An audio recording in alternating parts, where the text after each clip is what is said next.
Eh, Gusto niya magtanong, go na. yan. May mga gusto nang magtanong. Go ahead.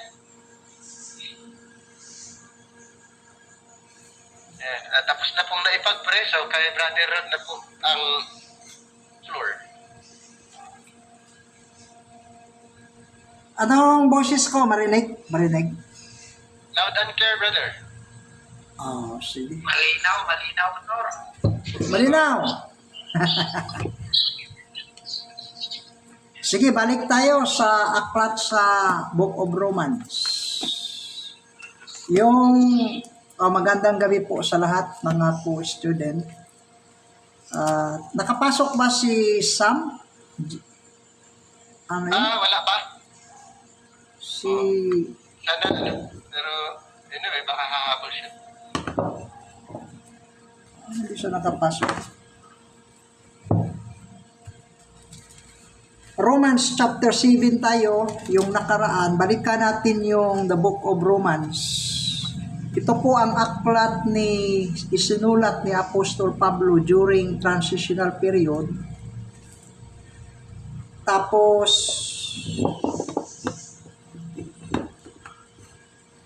sumulat siya at ito po'y magkakaiba doon sa ibang aklat na isinulat niya kasi dito sa Book of Romans, ito ang contrast doon sa law, sa Old Testament. Yun nga ang dahilan, bakit yung mga balik Islam, ayaw nilang maniwala na si Apostol Pablo siya po ay sugo. Kasi siya lang ang kumukontra doon sa batas, doon sa lumang tipan, at hindi siya naniniwala na sa under sa grace dispensation ay makapagbigay ng mapawalang sala ng tao, makapagbigay ng justification. Kasi ang walang ibang aklat na isinulat ni Apostol Pablo na nagbibigay ng message na yung lumang nakasulat, yung lumang tipan na ibinigay doon sa Israel ay hanggang ngayon itinuturo niya na hindi na siya aplikado. Yun nga ang binasa natin yung nakaraan. Sa chapter 7 verse 6, but now we are delivered from the law. Tingnan natin yung law of God was given to Moses, doon kay Moses. Ibinigay doon sa Mount Horeb at saka sa Mount Sinai. Hindi kasali yung si Adan, si Noah, at saka sila si Enoch, Abraham, magkakaiba. Yun ang mahirap patunayan kung ang wall of partition sa Ephesians chapter 2, verse 11 hanggang 15, ay ipinako ni Kristo doon sa cross. Tinanggal niya, kinuha na yung wall of partition. Wherefore remember that ye being the time past Gentiles in the flesh who are called uncircumcision, but by that which is called circumcision, in the flesh made by hand, that at the time ye were without Christ, being aliens from the commonwealth of Israel, and a stranger from the covenant of promise, having no hope, and without God in the world. But now, this is referring under the grace dispensation in our time. But now in Christ Jesus, ye who sometimes were far off, are made nigh by the blood of Christ, for he is our peace, who hath made both one, and hath broken down the middle wall of partition between us, having abolished in the flesh the enmity, even the law of commandments containing in ordinances, for to make in himself of twin one new man, so making peace. Tandaan natin, yung middle wall of partition, doon nag-umpisa sa Mount of Horeb. Yan. sa Mount of Sinai. Malachi chapter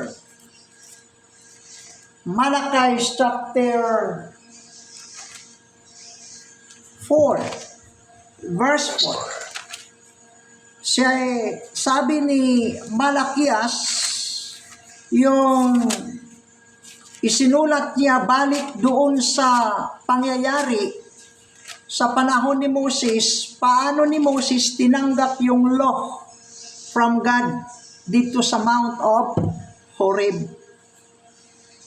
Verse 4, remember ye the law of Moses, my servant, which commanded unto him in Horeb for all Israel, with the statute and judgment. Ito pong middle wall of partition ibinigay doon sa Israel, hindi kasali yung ibang bansa. Ito po ay tandaan natin, hindi kasali yung ibang bansa. Sa makatuwid, yung ibang bansa hindi kasali, maliban sa mga Gentiles doon manirahan sa kanilang lupain, sa kanilang nation. Pero sa ibang bansa, hindi kasali. Ibinigay siya doon kay Moses upang sabihin doon sa bayang Israel yung batas na naging middle wall of partition sa mga Gentiles, hindi kasali. Psalms chapter 147, start tayo sa 19, He shewing His word unto Jacob, His statute and His judgment unto Israel. He hath not dealt so with any nation. Hindi kasali yung ibang bansa. So ang nangyari ngayon, maraming nagpapatunay na yung batas na ibinigay ng Diyos doon kay Moses upang sundin sa bayang Israel, mayroong naniniwala na ito po ay kasali yung ibang bansa. Lahat, sabi ng Biblia, hindi. Chapter 47, verse 19, He sheweth His word unto Jacob, His statute and His judgment unto Israel. He hath not dealt so with any nation.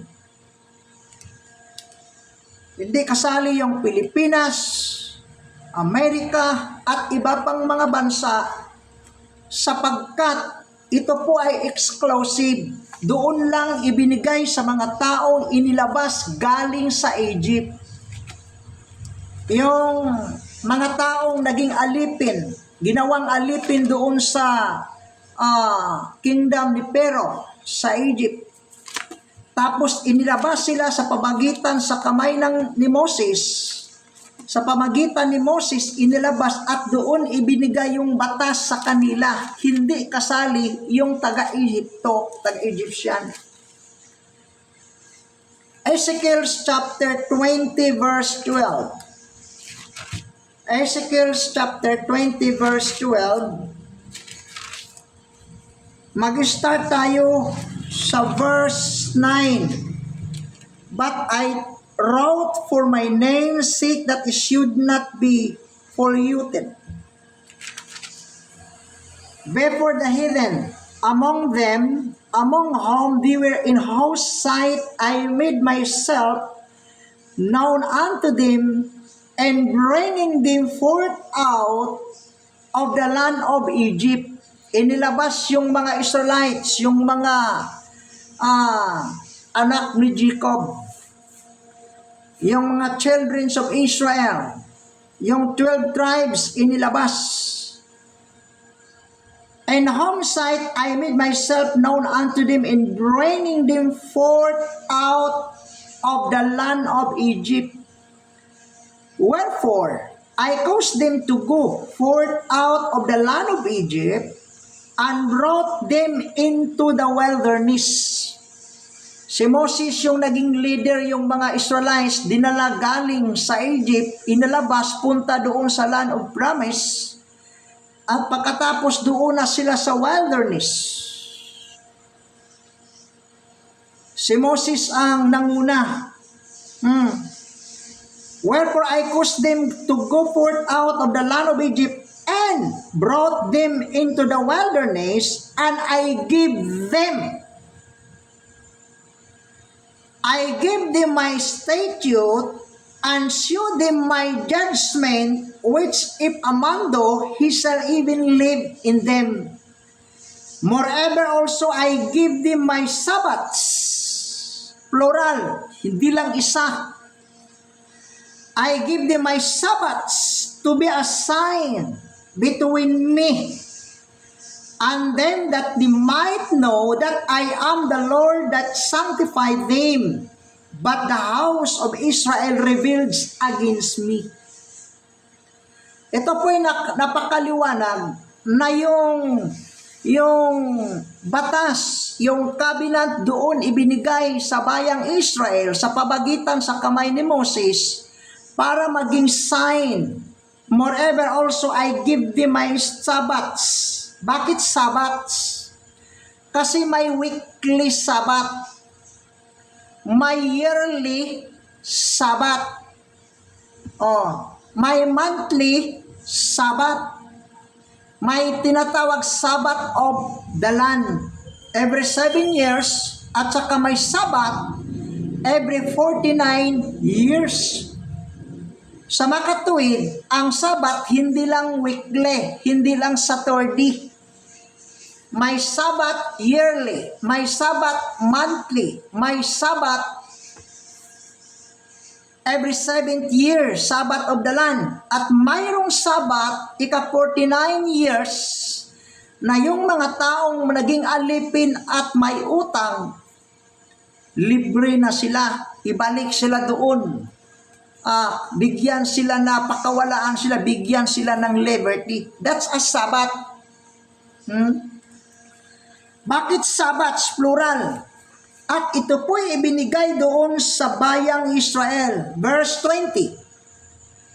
Anhalo my Sabbath, and they shall be a sign between me and you, that ye may know that I am the Lord, your God. Napakaliwanag. At ito po'y ibinigay doon sa Mount of Sinai.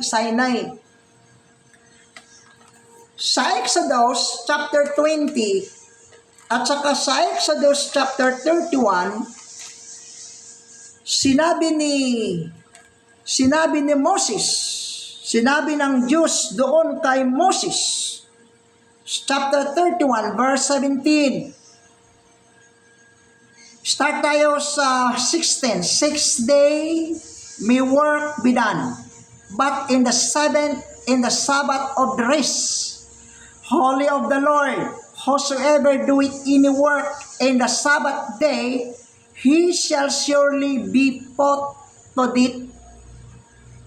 Pag mayroong gumagawa sa araw ng pamamahinga, kailangan siyang patayin. Bakit? Verse 12.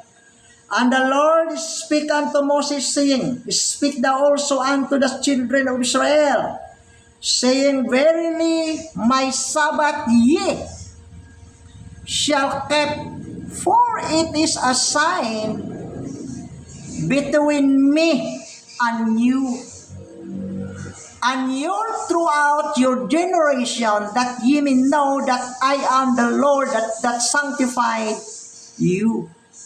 Napakaliwanag na ito po ay ibinigay doon sa bansa o bayang Israel. Ito po ay naging sign between me and you. Kailangan nilang sundin doon sa bayang Israel. Kasali ba ang ibang bansa? Hindi. Ngayon, bawal magawa. Pati yung mga mid-servant nila, yung mga katulong, hindi pwedeng gumawa sa araw ng pamamahinga, Sabat. 35. Verse 1, And Moses gathered all the congregation of the children of Israel together, and I said unto them, These are the word which the Lord hath commanded thee, I should do them. 6 days shall work be done. But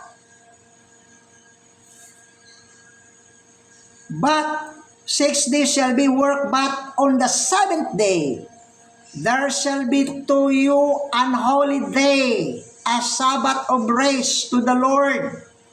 Whosoever doeth work therein shall be put to death. Mamatay ang sinong gumagawa. Ye shall kindle no fire throughout your habitation upon the Sabbath day. Bawal magsaing. Yan. Ngayon, maraming mga tao naniniwala na ang Sabat na ito tuloy hanggang ngayon. Pero pag araw ng pamamahinga, nagsasaing. Sabi ng Biblia, hindi pwede.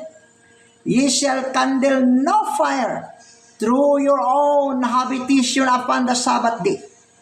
Hindi pwede. Pag sinong gumagawa, kailangan silang makatanggap ng punishment. Papatayin. Kasi ito po, ang Diyos ay napaka-istrikto. Exodus chapter 20.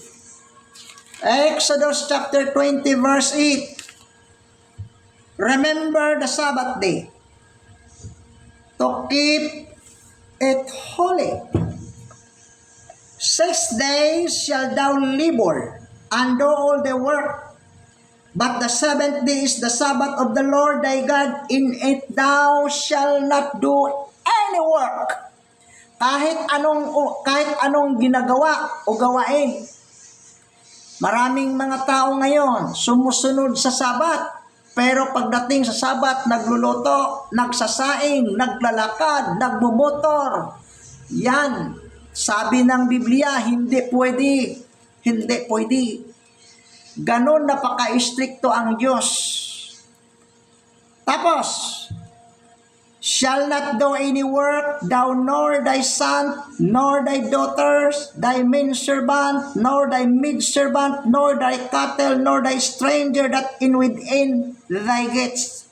Pati yung mga taong stranger, yung mga Gentiles na naninirahan doon sa bansang Israel, kailangan silang magpailalim sa Sabat sapagkat sila po'y naging stranger doon sa Israelites, doon sa kanilang bansa.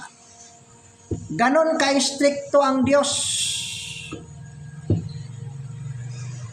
Tapos, ang gagawin nila, Friday pa lang, magsasaing na. Chapter 16 verse 23. Exodus 16:23. If thou shalt this 16:23 Exodus. And he said unto them, this is that which the Lord hath said, to the morrow and the rest of the holy Sabbath unto the Lord. Beat that which ye will beat today, and save that ye will save, and that which remain overly upon you to keep until morning.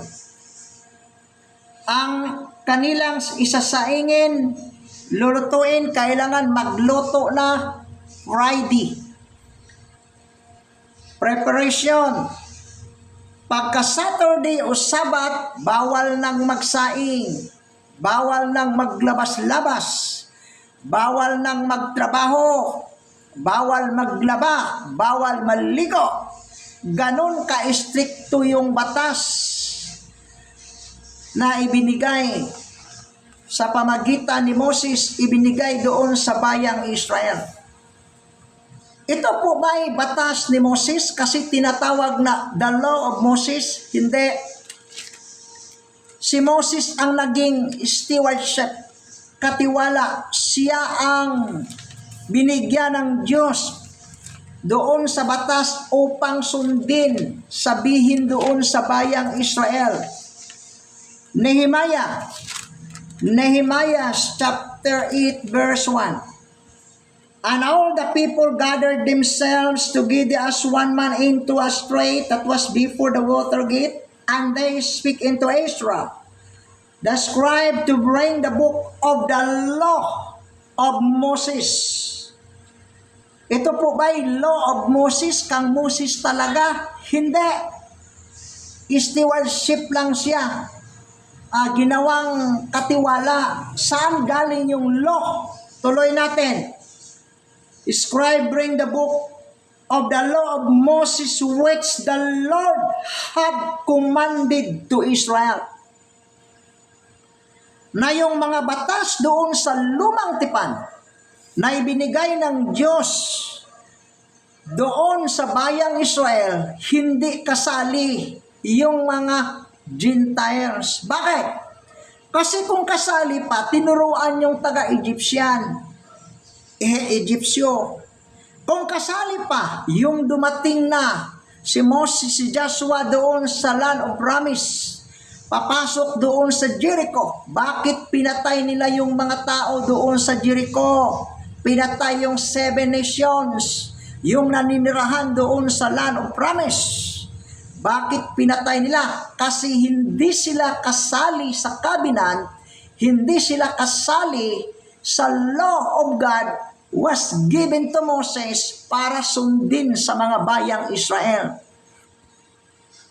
Ngayon, halimbawa yung mga Gentiles naninirahan doon sa mga Israelita naging stranger.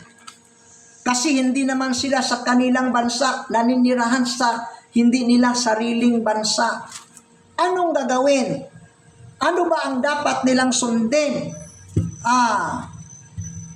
Chapter 15, Numbers, verse 14. Numbers chapter 15, verse 14. An stranger sojourn with you. Pag mayroong mga stranger, mga Gentiles maninirahan doon sa kanila, or whosoever be among you, doon sa gitna sa mga Israelites in your generations, and will offer an offering with a fire of a sweet savor unto the Lord as ye do, so he shall do. One ordinance shall be both for you of the congregation and also for the stranger that sojourneth with you. An ordinance forever in your generation as ye are social stranger before the Lord. Sa makatuwid, one law, verse 16, and one manner shall be for you, and for the stranger that sojourneth with you. Paano ang isang Gentiles maging kasali doon sa law of Moses? Kung gusto siyang sumali, pumunta siya doon sa Israel, doon siya maninirahan. At maging kasali siya doon sa law. Yun ang tinatawag sa Ephesians chapter 2 verse 11 hanggang 15. Tinawag silang stranger. Kasi hindi pwede yung taga-ibang bansa, pag gusto nilang sumali sa law of God was given to Moses, dapat doon sila maninirahan. Tinawag silang stranger. Ephesians chapter 2, verse 11, wherefore, remember that ye being in time past Gentiles in the flesh who are called uncircumcision, but that which is called the circumcision in the flesh made by hand, that at the time ye were without Christ, being aliens from the commonwealth of Israel, and a stranger from the covenant of promise, having no hope, and without God in the world. Ngayon, ang ginawa ni Kristo, tinanggal na yung middle wall of partition. Para ang ibang bansa at yung mga Hudyo, wala nang pagkakaiba under grace dispensation. But now, in Christ Jesus, who are sometimes you far off, are midnight the blood of Christ. Verse 14, for he is our peace, who hath made both one and hath broken down the middle wall of partition between us. Kinuha, inalis yung batas na ibinigay doon sa bundok ng Horeb, Sinai. Inalis. For he is our peace, who hath made both one and hath broken down the middle wall of partition between us.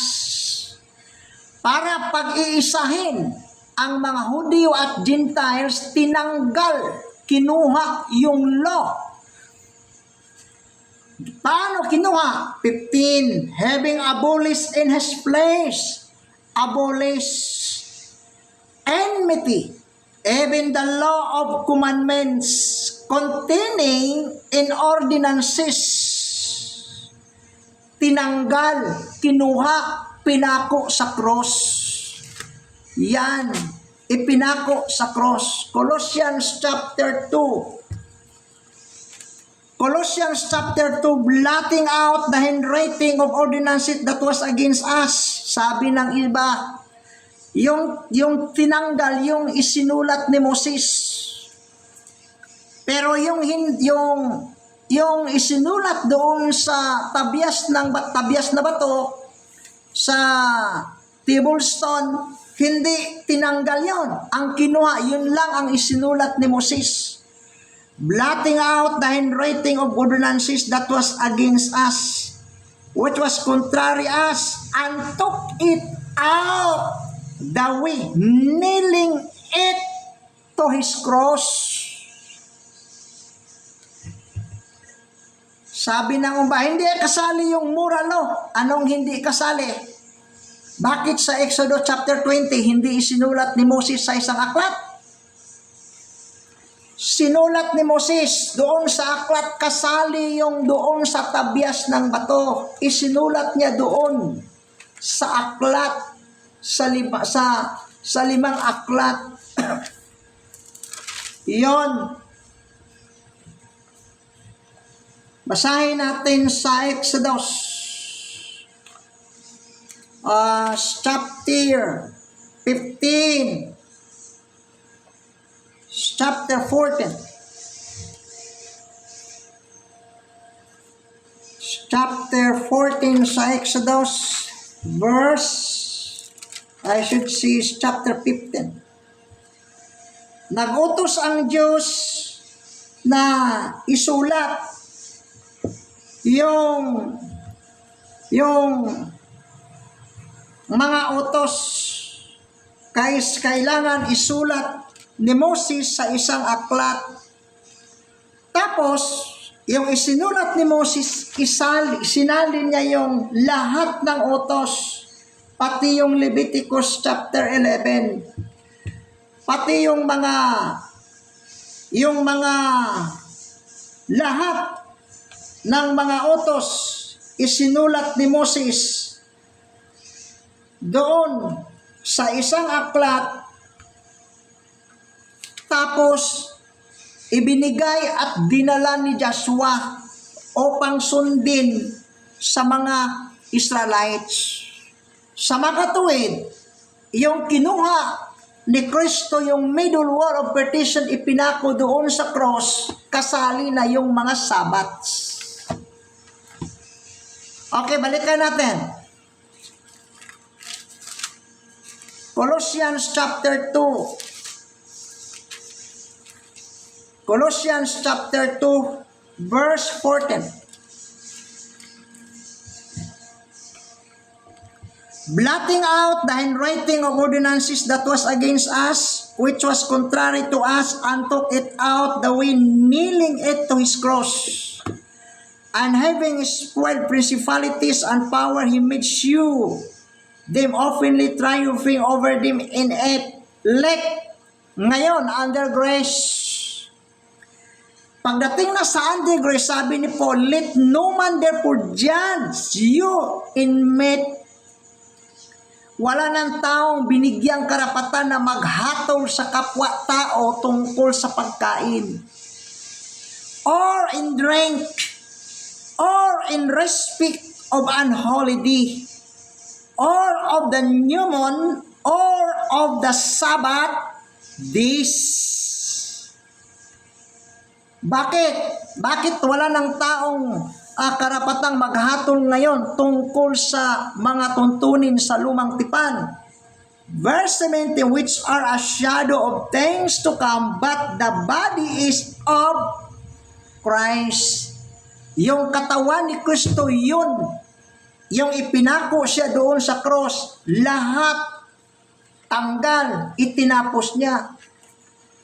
Romans chapter 10 verse 4. Romans chapter 10 verse 4. For Christ is the end of the law. Si Kristo ang hangganan, siya ang katapusan. Doon sa cross, yung napako si Kristo doon sa cross, sabi ni Kristo, it is finished. John chapter 19 verse 20. 19:28, after this, Jesus, knowing that all things were now accomplished, that the scripture might be fulfilled, said, I thirst. Verse 30, when Jesus therefore had received the vinegar, he said, it is finished. Tanggal lahat. Ngayon, under sa grace dispensation, tayo po'y inilabas na doon.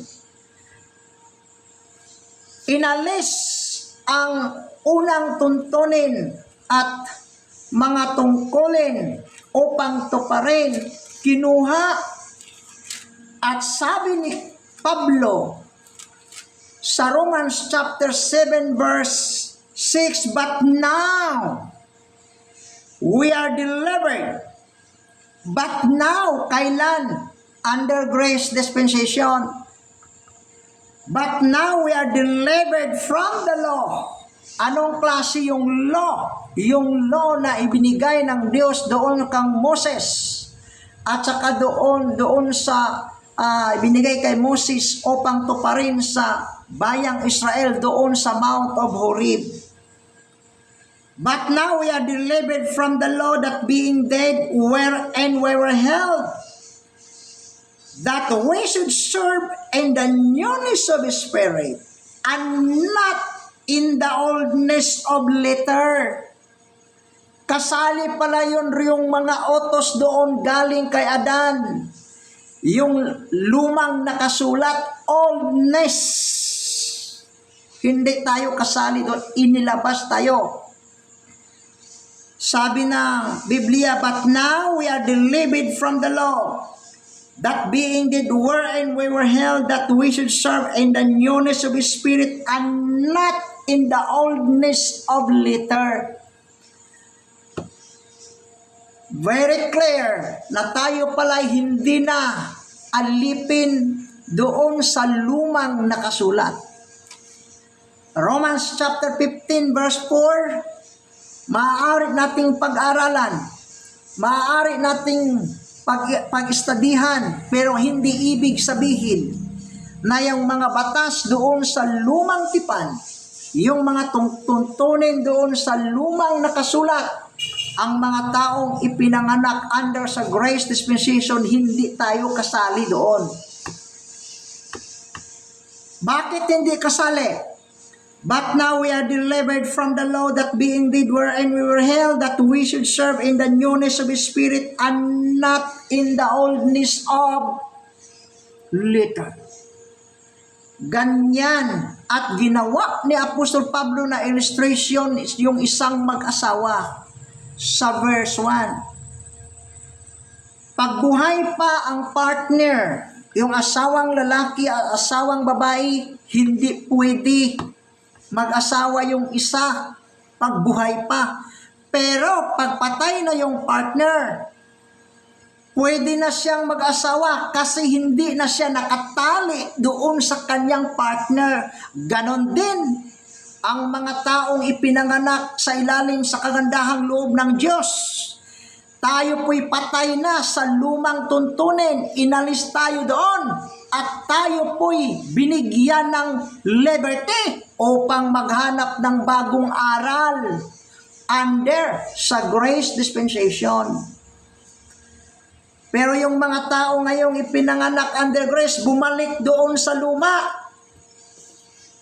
Bumalik. Yon sabi ni Apostol Pablo sa Galatians chapter 4. Sinabihan na yung mga tao doon. Yung taga-Galatian sa verse 8, how wait then when ye know not God? Ye did serve unto them which by nature are no gods. But now, ngayon, ano yung but now? Under grace.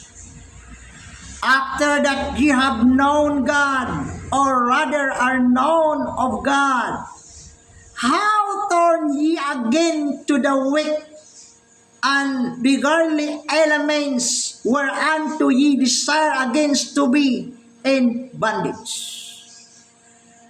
Bakit gusto nyong magpaalipin balik doon sa lumang tipan, lumang tuntunin? Sabi ni Apostol Pablo, ay nilabas na kayo, yung hindi pa ninyo alam yung bagong aral, yung hindi pa nyo alam yung katotohanan. Naging alipin kayo doon. Ngayon, inilabas na kayo, alam na ninyo ano yung aral under grace dispensation. Bakit, sabi ni Apostol Pablo, bumalik kayo? How turn ye again to the weak? Ye observe days and months and times and years. Ganyan ang nangyari yung tao ngayon. Under grace dispensation, tayo po'y inilabas. Nandito na tayo sa ilalim sa kagandahang loob ng Diyos. Pero ang ginawa ng mga tao, bumalik, gustong bumalik doon sa lumang tipan, doon sa mga aral na tinawag ni Apostol Pablo, weak, useless.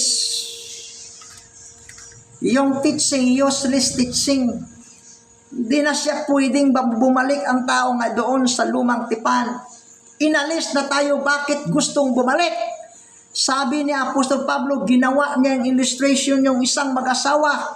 Pagpatay na ang kanyang asawa, hindi na siya nakakasala pag maghanap na siya ng iba. Tayo'y patay na sa dating aral.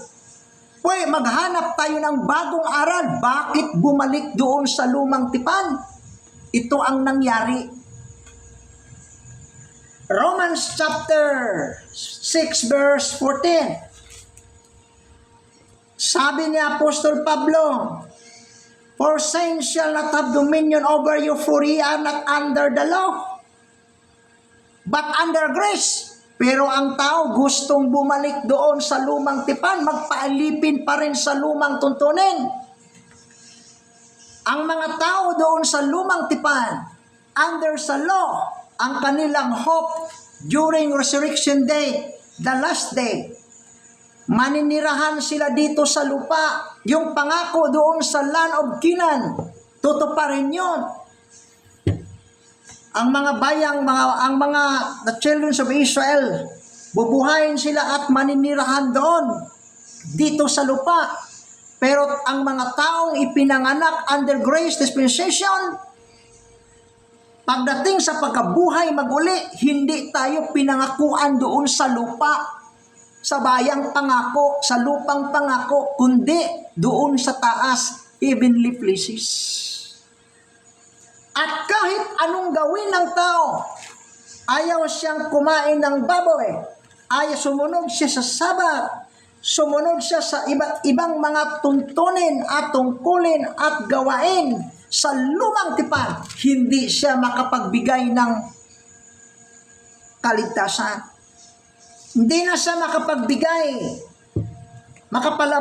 makapagbigay ng mapawalang sala.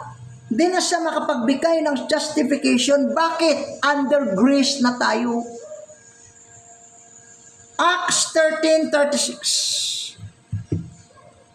For David, after he had served his own generation, by the will of God fell on sleep, and was led unto his father unto corruption. But he, sino yung he? Yung ipinako sa cross, verse 29, 28. And though they found no cause of death in him, yet desired they Pilate that he should be slain. And when they had fulfilled all that was written of him, they took him down from the tree and laid him in the sepulchre. But God raised him from the dead. But he, whom God raised again, saw no corruption. Be it known unto you, therefore, men and brethren, that through this man is preached unto you the forgiveness of sin, and by him all that believe are justified from all things, from which ye could not be justified by the law of Moses. Kahit pa ang lumang mga requirement under sa law, susundin ng tao ngayon, hindi na siya makapagbigay ng justification. Kahit pa ang tao ngayon, lahat ng sabat tutuparin, lahat ng mga bawal pagkain sundin, lahat ng requirement at walang lagpasan, lahat sundin, hindi pa rin makapagbigay ng justification. Bakit? Kasi under sa grace na tayo, under sa dispensation of grace, kinuha na ang middle wall of partition, pinako sa cross. Sabi yung iba ang pinako, yun lang mga ordinances, hindi kasali yung moral law, hindi kasali yung 10 commandment. Ayun, kung hindi kasali yung 10 commandment, bakit sinusunod pa yung law doon sa Leviticus chapter 11? Kung ang iniwan yung 10 commandment na sabi ng moral law, at yung lahat ng batas tinanggal, kasi yung moral law, yung 10 commandment, doon ang nakasulat doon sa tabyas ng bato. Yun lang ang naiwan yung ipinako yung iba sa cross. Bakit sinusunod pa yung ayaw kumain ng isdang walang kaliskis? Bakit sinusunod pa yung mga pagkain na bawal nung unang panahon? Bakit? Sa makatuwid, kung titingnan natin, yung ipinako ni Kristo doon sa cross, walang naiwan. Lahat. Bakit? Kasi sinabi niya, when Jesus knowing that all things, ano yung all things? Lahat, nakita niya, natupad na yung lahat. Sabi ni Kristo, it is finished. Hindi ka pwedeng magsabing it is finished kung na mayroon pang hindi natupad. After this, Jesus, knowing that all things were now accomplished, that the scriptures might be fulfilled, said, I thirst. When Jesus therefore had received the vinegar, he said, it is finished. Walang naiwan. Pinako lahat doon sa cross. Sabi ni Pablo, inilabas na tayo doon. Sinong naglabas sa atin? Si Christ. Yun ang itinuro niya doon sa taga-Roma. Tayo inalabas na. Hindi na tayo alipin doon sa lumang tuntunin. Romans chapter 7, verse 6. But now we are delivered from the law, that being did wherein we were held, that we should serve in the newness of Spirit, and not in the oldness of the letter. So yung kasali yung batas na isinulat doon sa tabyas, kasali. At Kung ang tao susunod pa rin doon, hindi na siya makapagbigay ng kaligtasan. 2 Corinthians chapter 3. 2 Corinthians chapter 3, who also hath made us able minister the New Testament, not of the letter, but the Spirit. For the letter killeth, but the Spirit giveth life. But if the ministration of faith, written engraven in stone, was the glorious, so that the children of Israel could not steadfastly behold the face of Moses for the glory of his countenance, which glory was not bidden away. Wala na siyang bisa.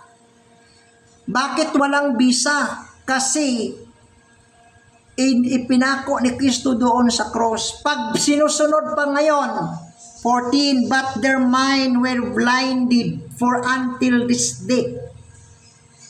Yung mga taong sumusunod doon sa lumang tipan, but their minds were blinded for until this day.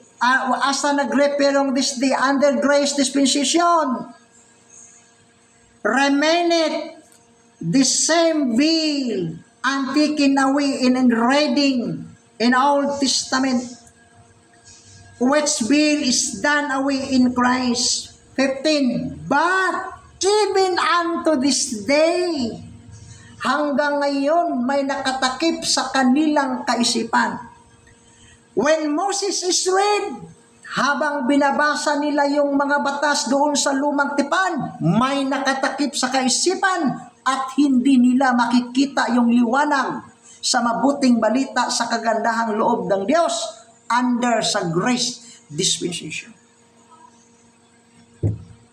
Kahit anong gawin, sabi ni Apostol Pablo, chapter 3, Romans chapter 3, verse 26, to declare I see at this time. Saan nag-repair yung at this time? Under grace dispensation. To declare I see at this time his righteousness, that he might be just and the justifier of him which believe in Jesus. Where is boasting then? It is excluded. By what law? Of works? Nay, hindi. Hindi doon sa batas, hindi doon sa law of works, but by the law of faith. Under grace dispensation, ang tao mapawalang sala sa pamagitan sa paniniwala niya, pananalig niya doon kay Kristo. Verse 24, being justified freely by His grace, through the redemption that is in Christ, whom God hath set forth to be a propitiation through faith in His blood, to declare His righteousness for the remission of sins. Hindi na doon sa lumang tipan. Doon na kay Kristo. Si Kristo na ang makapagbigay. Ang tao mapawalang sala sa pamagitan sa kanyang panampalataya doon sa ginawa ni Kristo. Finished work doon sa cross, accomplishment, sufficient work para sa ikakaligtas sa atin ngayon under grace dispensation, hindi doon sa lumang tipan. Galatians chapter 2 verse 16, knowing that a man is not justified by the works of the law. Hindi na. But by the faith of Jesus Christ, even you have believed in Jesus Christ, that we might be justified by the faith of Christ and not by the works of the law. For by the works of the law shall no flesh be justified. Sandali lang, tingnan ako. Ano na bang oras to? Maaga pa, Pastor. Maaga pa. 9:11. Ang tao po ay mapawalang sala hindi sa pamagitan sa gawa doon sa lumang batas. Verse 21. I do not frustrate the grace of God. For if righteousness come by the law, then Christ is dead in vain. Walang kakwinta-kwinta yung nagawa ni Kristo doon sa cross. Kung ang tao mapawalang sala ngayon sa pamagitan sa law of Moses, walang kakwinta-kwinta yung ginawa ni Kristo doon sa cross. Sabi ni Apostol Pablo, I do not frustrate the grace of God, for if righteousness come by the law, then Christ is dead and vain. Sabi doon sa Romans, balikan natin Romans chapter 3 verse 20, sabi ni Apostol Pablo, therefore, by the deeds of the law, there shall no flesh be justified. Under grace dispensation, wala ng taong maging justified sa pamagitan sa pagsunod doon sa lumang tuntunin, kundi sa mga aral under sa grace dispensation.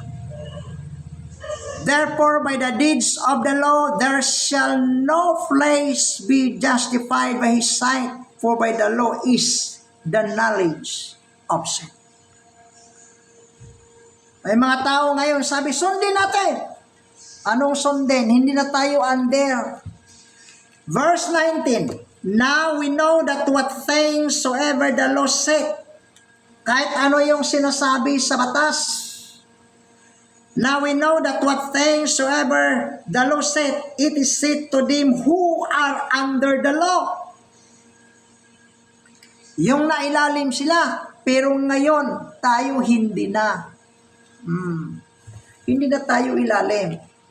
So ang kaligtasan natin, noong unang panahon, mapawalang sala sa pamagitan sa pagtupad sa mga kautusan, particularly doon sa blood of the animals.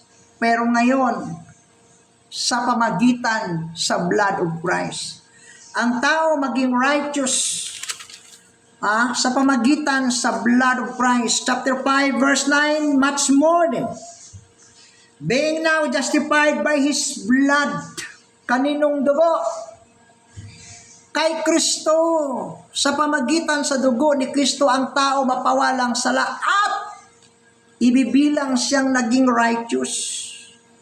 Much more than being now justified by His blood.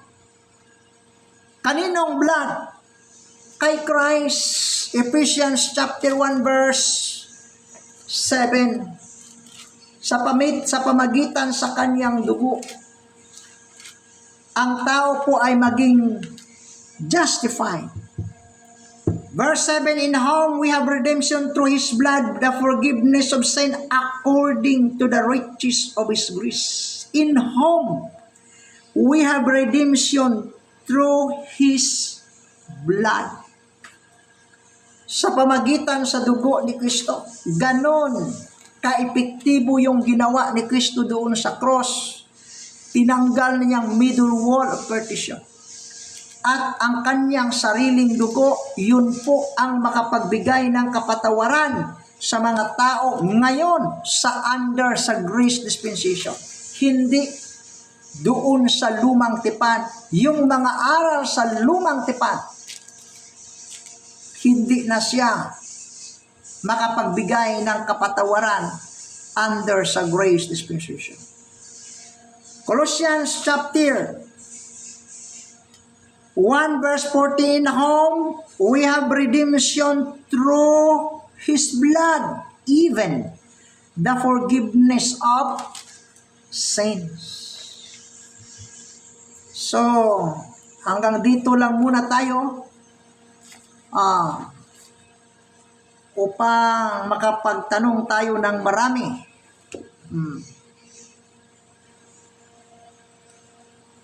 Sa iyo ba, Pastor? Sino yung may mga tanong, pwede kayong magtanong. bago nating ipagpatuloy para hindi nyo malimutan yung gusto nyong itanong. Ayan, sige po. The floor is open for question and answer. Come on. Pastor, may tanong ako, Pastor. Okay, sige po. Ano ba yon? Ito regarding dito sa tinuro mo ngayon, kundi yung about sa prayer, Pastor ba? Anong klaseng prayer? Yun pong prayer ba na narinig ko kasi ito sa ni Pastor Edwin. Gusto ko lang iklaro, Pastor ba, na kasi may mga version na ibinigay na yung pag nananalangin daw tayo, huwag tayong gagamit na sa pangalan ni Jesucristo, amen. Kundi amin lang, sapat na. Paano to, Pastor? Ephesians chapter 5 verse 20. Ephesians chapter 5. Ephesians chapter 5 verse 20. Giving thanks always for all things unto God. Bago manalangin ka, lahat ng panalangin mo naka-address doon sa Father. Father lahat. Giving thanks always for all things unto God and the Father in the name. Yan. Konklusyon na ka, no? In the name of our Lord Jesus Christ. Yan. Yun ang pray ngayon. Pero wala nang amen dito, Pastor. Kasi ang amen, may verse siya kinote sa Revelation, ng amen means Jesus Christ. Mayroon din, pag binanggit mo yung Christ, pwede namang amen. Dagdagan natin. 2 Corinthians. May mga prayer naman. May mga prayer na mga yun. Yung basta i-conclusion mo doon. Doon kay Christ. Pag-conclusion. Through Jesus Christ. Ganyan. Oh, Jesus Christ. Okay. Salamat, Pastor. Thank you.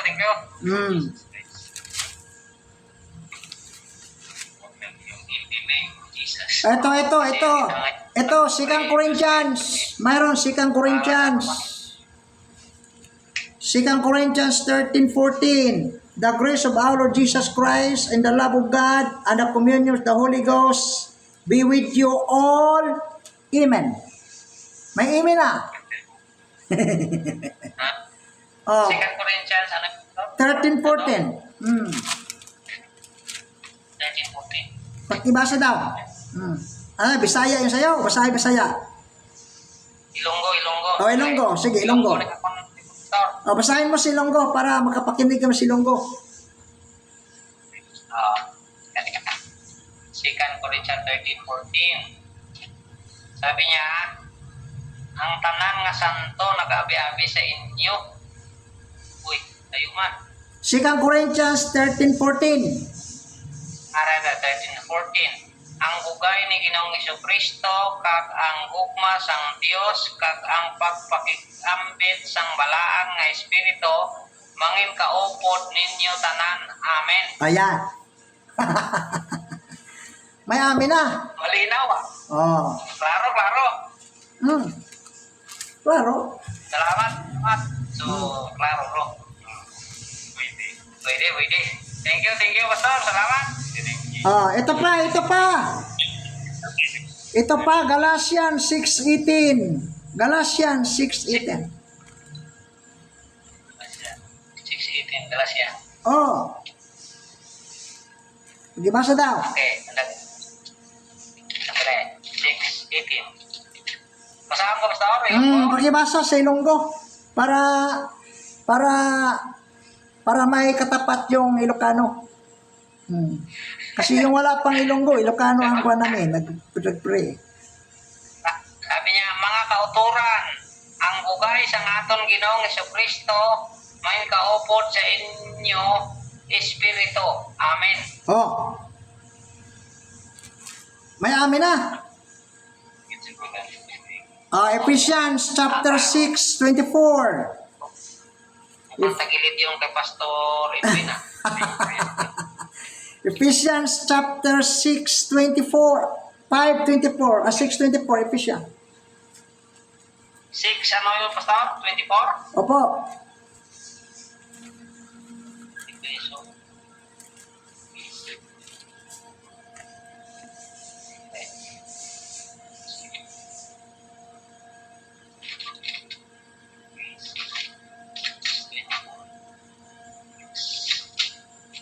ah, 6:24.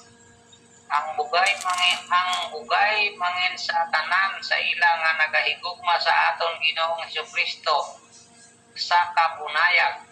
Amen. Ito pa. 1 Corinthians 16:24. Start ka sa 22. 23. 1 Corinthians ano to Pastor? 16:23 hanggang 24.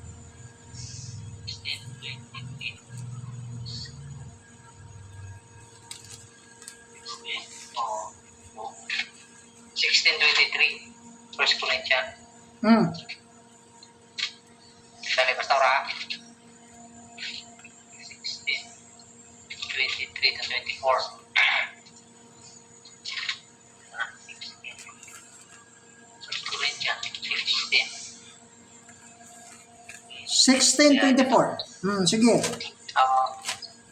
Ang bugay sang atong Ginoong Jesucristo mangin kaupod ninyo. Ang akon gugma mangin kaupod ninyo tanan kay Jesucristo.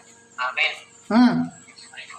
Pagkaraming verse pala. Romans 16:25 hanggang 27. 16. Romans 16:25 hanggang 27. Romans 16. At siya po dakuman. Everlasting. Ano siya? Romans 16:24. 22 to 24 Pastor? Start ka sa 24 hanggang 27. Sige. 24 to 27. Ang bugay sa atong Ginoong Jesucristo mangin kaupod ninyo tanan. Amen. 25. Karon sa iyang 25.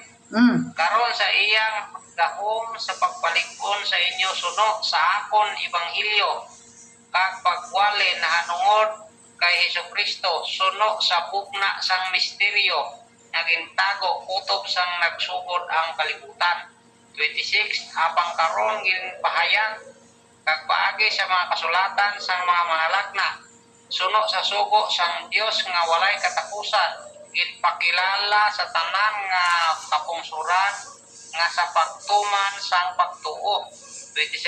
Sa Dios lamang ang maalam ang himaya paagi kay Jesucristo sa walay katapusan. Amen. Yan. Ako niya. Okay na. Salamat, Pastor. Sige. Next. Mayroong nagtaas ng kamay, si Pastor James. Go ahead. Sige. Panlilinaw lang, Brother Rod, Po. yung tungkol po sa Ten Commandments na parang narinig ko na pati yun ay Apules. Opo.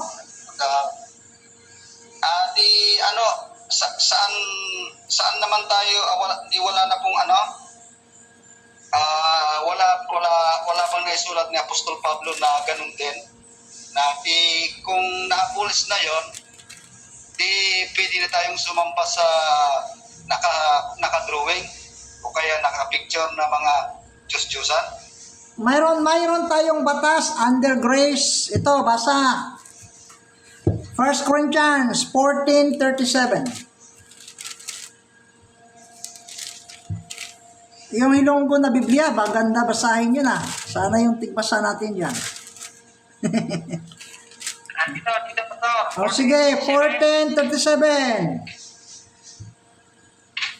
1 Corinthians. Kung ang isa. 1 Corinthians 14:37. Opo. Kung ang bisan sinong tao magahuna-huna nga manalagna siya o kung espirituhanon magkilala siya nga ang mga buta nga ginsulat ko sa inyo amo ang mga sugo sang Ginoo. Yan. Mayroon tayong utos. Utos ni Kristo na ibinigay doon kay Apostol Pablo. Yan. Eh sabi mo ganina, ang ibig sabihin, pwede na tayong sumamba doon sa mga Diyos-Diyosan. Mayroon namang tinuro si Pablo, hindi doon sa Ten Commandment. Ating basahin natin na Colossians 3:5. Colossians 3:5. Yung Ilonggo. Para masanay tayo.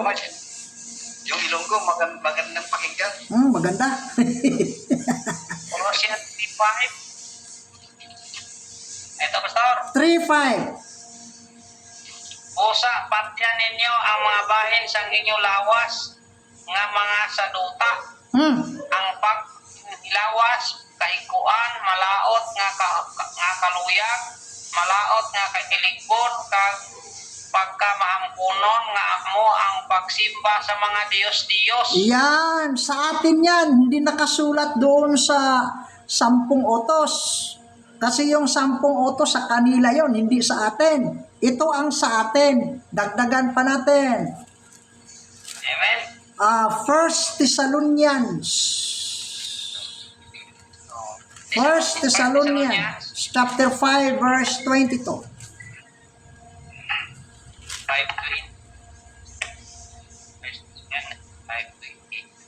5:22. 24, 22. Start ka sa 21. 21. Pagpamatudan ninyo ang tanan nga mga butang ukti sing malig-on ining maayo. Yan. Maglikaw ka sa taksa kadagway sang kalautan. Yan. Abstain. Ito na. Makinig. Abstain from all appearance of evil. Ito, i-explain ko sa'yo. Sa Ten Commandment, walang utos doon, huwag kang magsyabo. May utos ba doon sa Ten Commandment, huwag kang magsyabo? Wala. Wala. Pero sa panahon sa grasya, sabi ito, abstain from all appearance of evil. Lahat ng makasira, kailangan likayan, kailangan iwasan. Yung pagkasyabo, makasira ba yan? O iwasan. Lahat. Ay doon sa Ten Commandment, huwag kang papatay. Pag hindi ka nagkamali, bakit pinatay nila yung mga doon sa Jericho? Bakit pinatay nila yung mga tao doon na nirahan sa Jericho? Huwag kang papatay, tapos pinatay yung mga tao sa Jericho. Kasi, kalaban naman yun eh. Pero dito sa under grace, kaya lahat ng makasira, iwasan. Yun. Okay, 2 Timothy. Marami pa. 2 Timothy chapter 2, verse 19.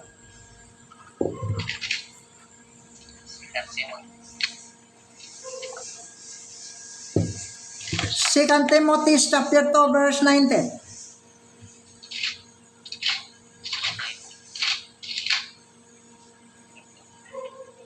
Wala ako, Pastor. Basa.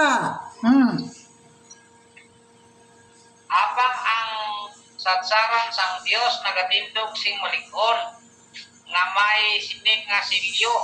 Ang Ginoo nagakilala sang mga iya kag ang tagsa-tagsa nga nagaingalan sa ngalan ni Kristo magapahilayo sa kalakutan. Yan. Ang ganda, no? Ganda pala sa Ilonggo, makailayo sa kalautan. Nevertheless, the foundation of God standeth sure, having this seal, Lord knoweth them that are His.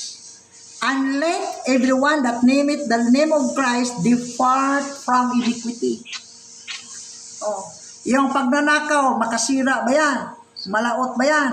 Ay kailangan iwasan yun. Kahit anong hindi maganda, dapat iwasan. Yun ang turo ni Apostol Pablo sa panahon ngayon. Ito pa, 1 Timothy chapter 4 verse 12. 1 Timothy ano ito? 4:12. 1 Timothy 4:12. 4:12. Dili pag matamaya ang bisan sino sang imo pagkapamatanon, kundi magmangin huwaran ka sa mga tumluo sa pupok pagawin Diyos nun nga gugma sa espiritu sa pagpo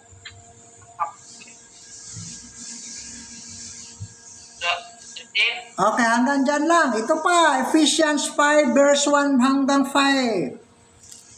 Ephesians.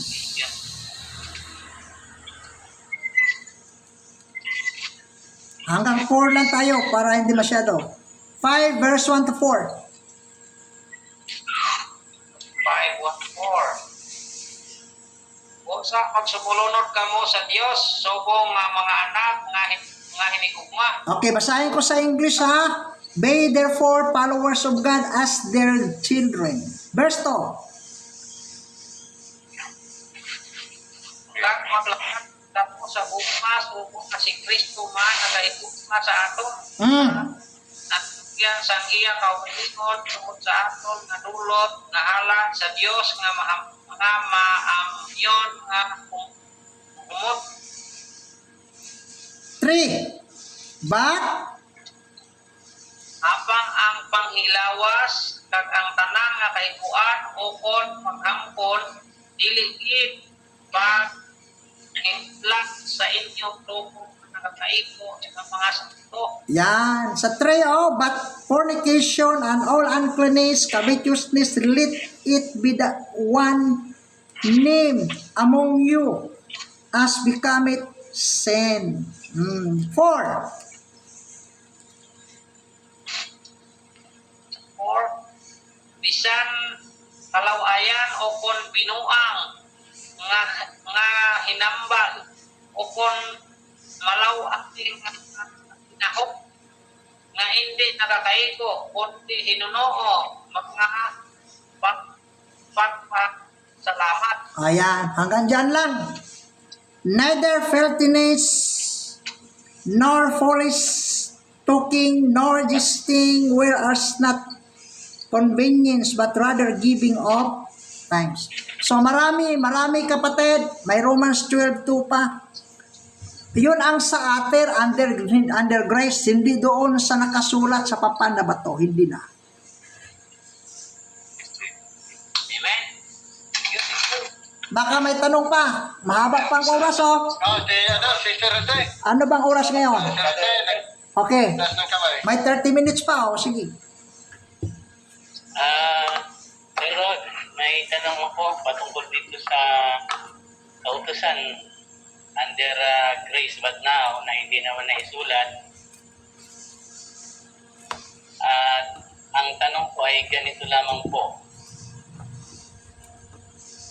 Ang kasamaan ng tinutukoy ng mga nabanggit, may tanong ako sa inyong assessment. Ano po? Sa inyong assessment lang. Ang pagtaya po ba sa wedding ay may tuturing na isang kasama? Okay, basa. Romans chapter 12. Okay, Ilonggo. Maganda. Verse 2, Ilonggo. Verse 2. Romans 12 to. 12 2. at verse. 12. Oh, 12 to. Romans.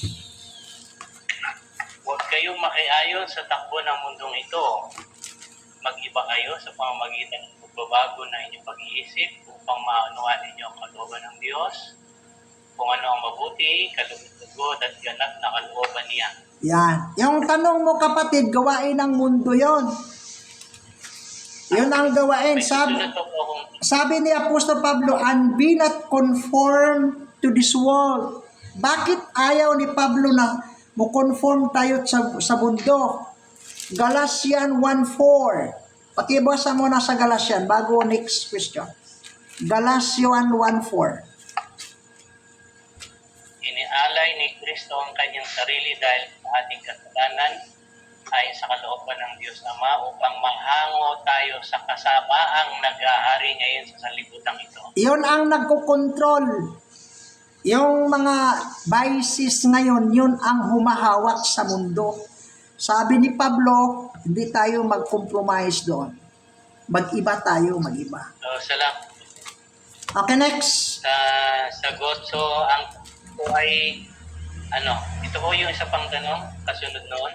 So, may tuturing na kasamaan niya po dahil yun na kumokontrol sa takbo ng sanlibutan ito at kasamaan niya Opo. So, pangalawang tanong ko po, sa mga body of Christ, lalo na po kung opisyalis ng loob ng iglesia at tumataya sa wedding o sa loto. Yung loto. Ang loto po ba ay maipo-consider din nating isa kahalin tulad ng wedding sa kasamaang ginagawa ng takbo ng sanlibutan ito? Opo. Panyan, gawain ng mundo yon. Hindi pwede yung mga mananampalataya mag-atendan, magsali dyan. Kailangan humiwalay tayo. Oh. Salamat po sa na po. Kung ang isang opisyalis na iglesia ay nag-aangad tumulong sa pag-unlad ng iglesia, datapat ka po sa walang kakayahan, isa sa nakita niyang pamamaraan ay ang pagtaya sa loto upang magkaroon at may pundar ang anumang kagamitan o meron mga material ng iglesia, siya po ba ay karapat-dapat na manguna at maging opisyalis ng iglesia? Hindi po, hindi. Kasi pag nalaman sa mga kapatiran yun, galing sa loto, yung ministry mo masisira yan, hindi maganda. Salamat po. Pag alam ng mga, Pangulin dito. kahit sa amin, pag alam namin yung church nyo, galing sa loto, binagot ka sa amin. Kasi, So, salamat po. hindi maganda, hindi maganda. Marami naman tayong hanap buhay. Wag lang ganyan. Kasi, yung loto, pareha lang yung nagsasabong eh. At saka pareha lang yung doon sa, nagtataya sa, ibang mga gawain yun. Sa Bisaya, sugal yun eh. Po at malinaw pong nasagot.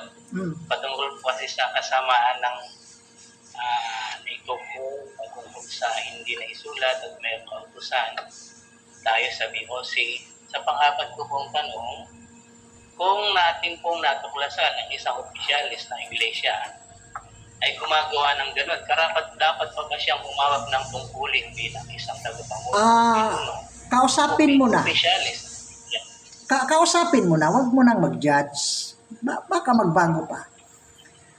Kausapin mo na, pag ayaw na, hindi na siya karapat-dapat, pero kausapin mo na, baka hindi niya, kulang pa siya sa kaalaman sa Bible. Mas maganda, kausapin mo na parang hindi maganda yan kasi labag sa Bible yun. Hindi kayo maging blessing doon sa mga members, mga mananampalataya. Pag nag-change naman, bakit tanggalin mo? Ganyan lang. Okay. Salamat po. Bigyan mo na nating daan yung iba. Opo. Okay, may isa pang nagtaas, si Brother Samson. Right, Samson Sagang.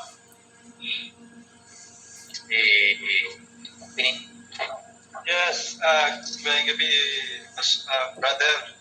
May gabi eh. Ang katanungan ko po ay yung patungkol kay Jesus Christ na inalay niya yung buhay niya sa cross. Kung sakali bang si Jesus Cristo pagbaba niya yung first coming niya sa mundong ito at tinanggap agad siya ng mga Hudyo at ginawa siyang hari ng time na yon, magkakaroon ba tayong kaligtasan na tayong mga Hintil? Or magkakaroon na bang dispensational grace or wala na? Nakahula na yung kapatid. Nakahula na yun, napapatayin. Oo. Ito ang sagot po. Nakahula na yun na hindi talaga siya tatanggapin. Papatayin talaga siya eh. Yun na ang hula. Okay, Daniel tayo, chapter 9. Daniel chapter 9 verse 24, 70 weeks undetermined upon thy people and upon thy holy city finished to transgression and to make an end of sins. and to make reconciliation for iniquity, and to bring everlasting righteousness, to seal up visions, to prophecy, to anoint to the most holy. 25. Now, therefore, and understand that from the going forth of the commandments to restore and to build Jerusalem unto the Messiah. Itong Messiah, referado kay Kristo. The reign shall be 7 weeks, and 62 weeks the street shall be built again. And the wall, even the troublous time. 26. And after 3 weeks and 2 weeks, the Messiah shall be cut off. Nakahula na talaga yon na hindi siya tatanggapin. Ipako talaga siya, papatayin. The Messiah shall be cut off. Okay, dagdagan natin Isaiah 53. Ano ba yung verse? Daniel chapter 9 verse 24 to 26. Anong verse yun, Pastor? Daniel chapter 9 verse 24 hanggang 26. Okay, sige, Pastor. Next, Isaiah 53. Isaiah 53 start ka sa 1 hanggang sa 11. Ito. Mahaba ito. Ito ang pagtitiis o ang pagdusa ni Kristo. Salamat, Pastor. Ito, nakapako na, nakahula na talagang papatayin siya.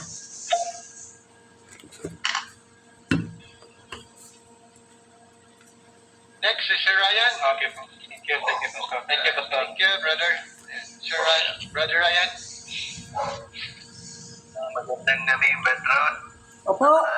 Yung tanong ko po tungkol sa kautusan, di ba po si Jacob ay pinangalan sa kana yung Israel. Meron pong mga ibang grupo na napakinggan ko, sabi po nila, wala pa daw nation Israel during Old Testament. Sabi nila 1860s daw na ng bansang Israel. Pero para sa kanila daw po yung Israel daw po yun po yung mga lahi ni Jacob. Totoo po ba yun, Badron?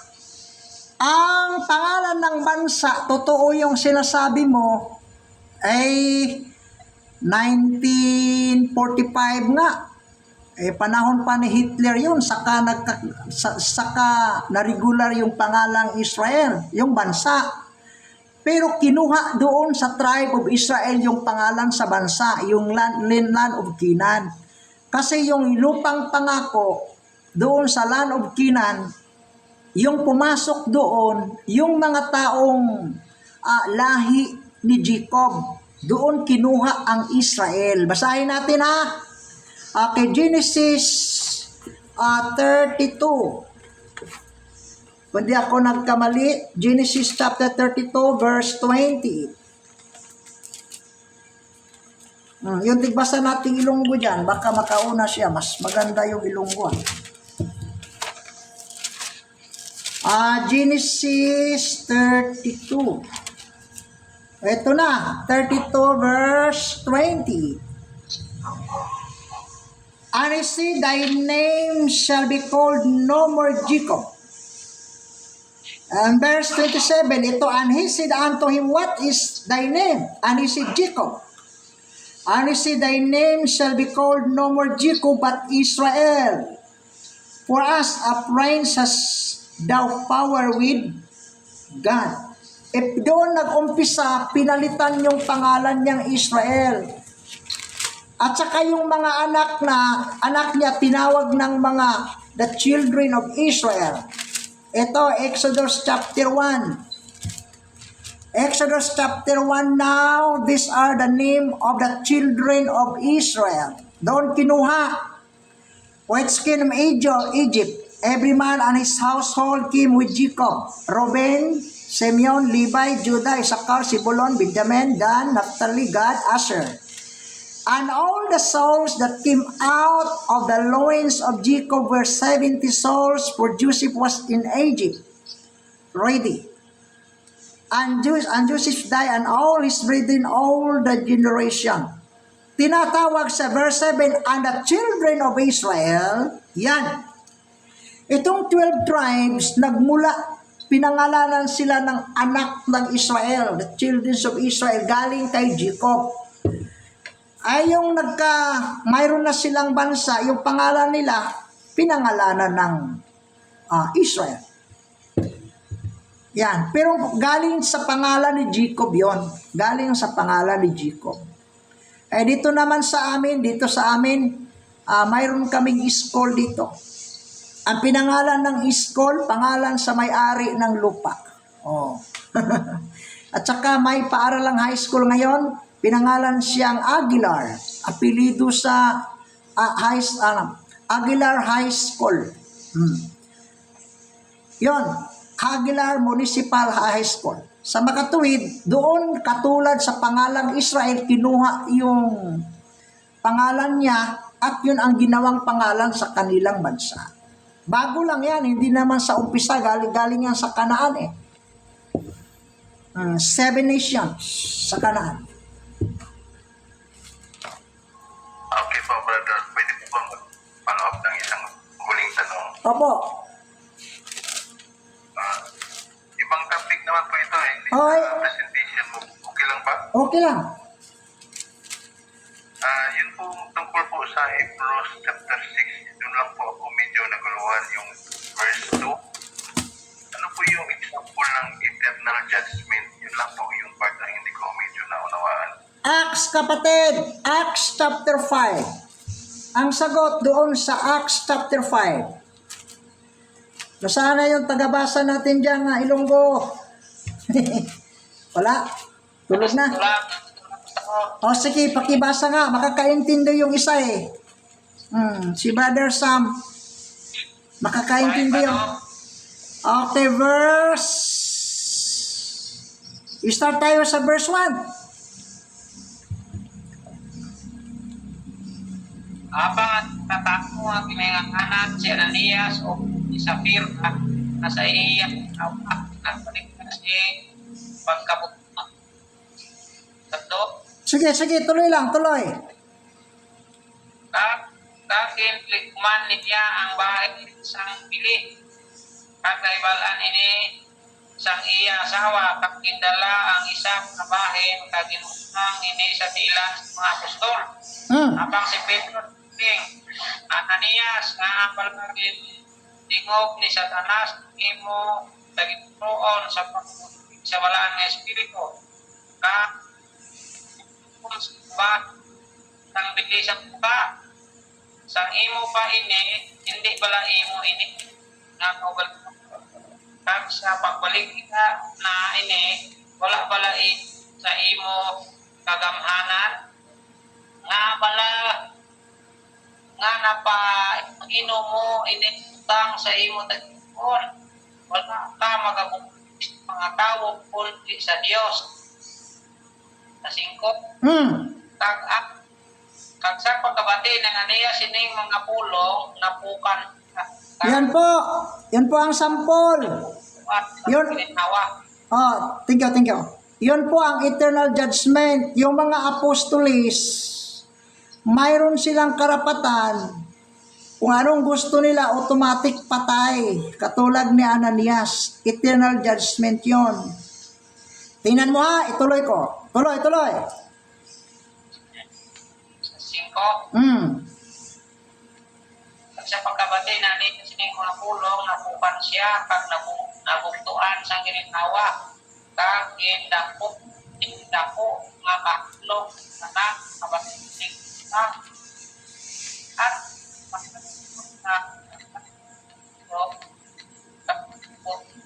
siya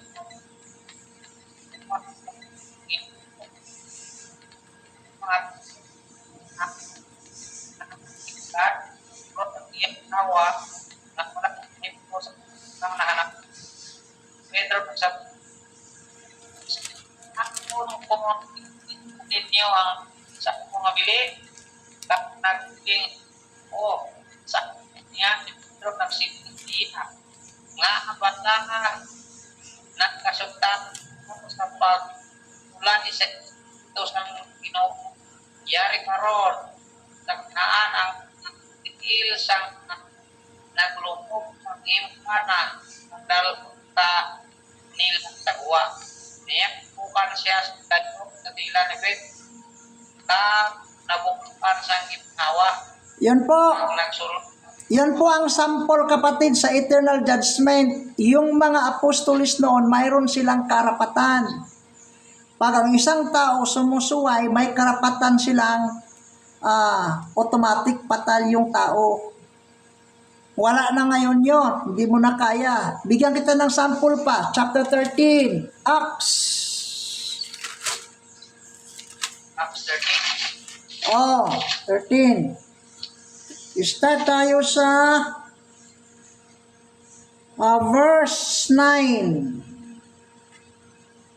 Verse 9. Yan si Saulo, ginatawag man si Pablo, nga puno sa ang espiritu nagpaungot ng iya mga tatay na.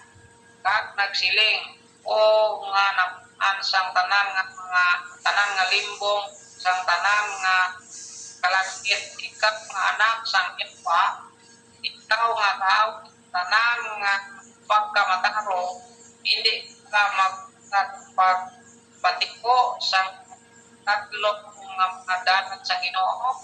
Kagkaron tan-aw ang kamot sang Ginoo, yara sa imo, kag mabulag ka, may tiyon nga hindi makakita sang adlaw. Yan. Ilayon, napulog siya sa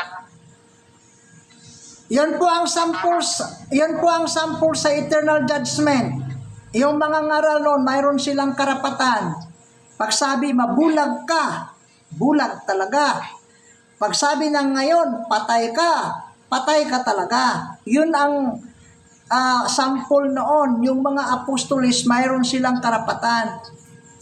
Ngayon, wala na yan. Kahit sabihin mo mamatay ka, wala ka ng power, hindi na siya mamatay.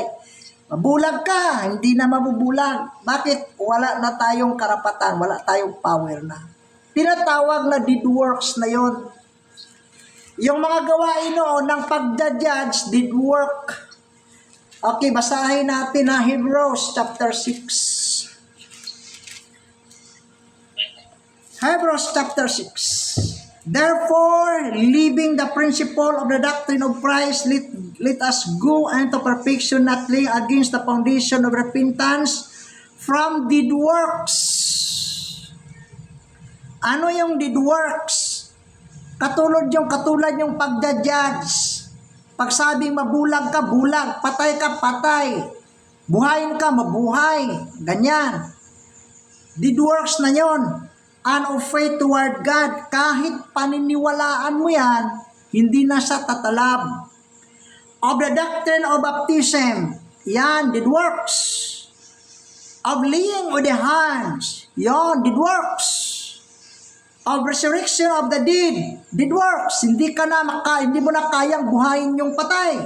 An eternal judgment, yung pagja-judge sa tao, pag sabing patay ka, patay. Wala na ngayon yon, hindi mo na magawa. Bigyan kita ng sample ha. Okay, Matthew chapter 10. Matthew chapter 10. Umpisa tayo sa verse 5.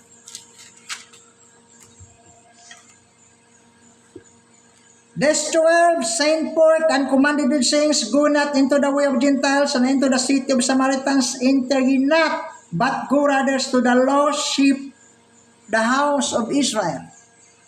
And as ye go, preaching the kingdom of heaven is at hand, heal the sick, cleanse the lepers, raise the dead. Yan.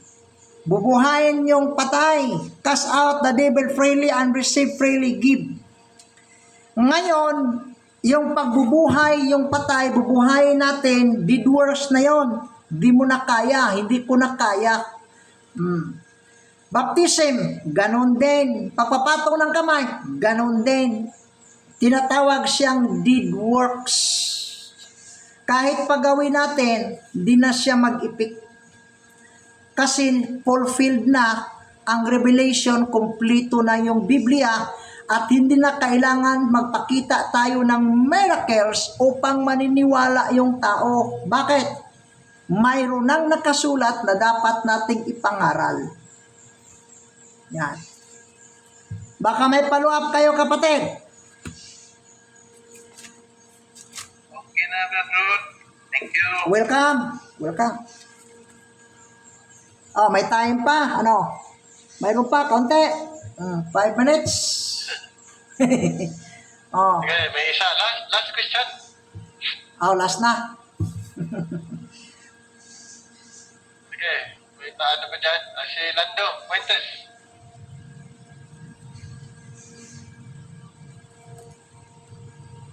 Go ahead. Hindi marinig. Yung sa Acts 13, Pastor, Ano po? si Apostle Paul man ang nagsabi no na mabulag ka tungod sa tong tao nga mangingilan ba kapatiko sa kamatuoran. Tapos, Nabutan ko. anong Problema. problema? Si Apostle Paul man to ang nagsulti nga mabulag ka, so wala na dahil na ron. Dagdagan ko pa, kapatid. Dagdagan ko pa. Chapter 19. Verse 11. Acts pa rin. Dagdagan ko pa. Hindi ako nagkamali sa verse 11, 19:11 o 17:11. Tingnan ko pa, ha.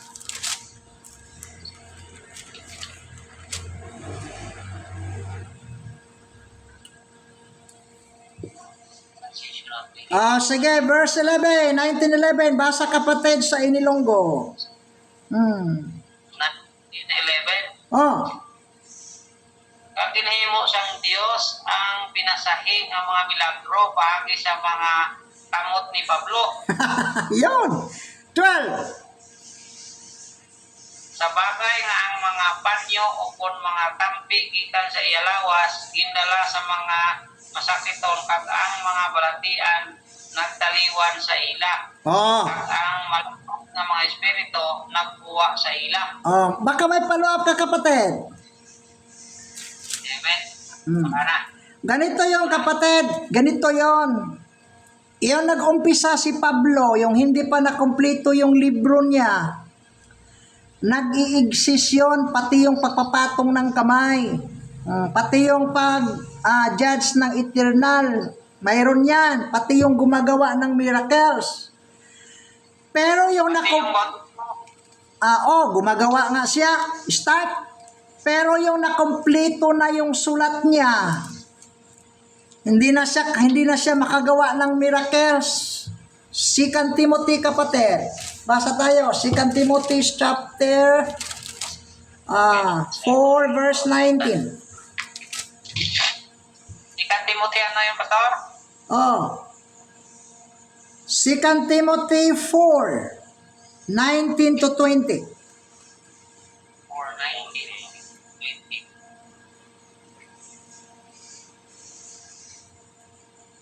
Abi-abiha si Prisca kag si Aquila kag ang panimalay ni Onesiforo si Erasto tayo man pastor. Sige, tuloy. Si Erasto.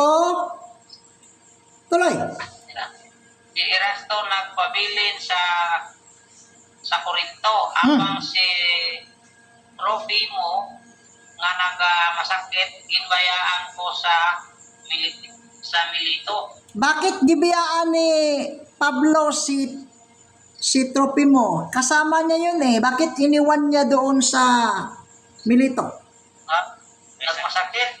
Nasaan na yung panyo ni Pablo? Bakit niya ginamit? Nagmasakit pala, no? Iniwan niya, so hindi na effective yung gamot niya.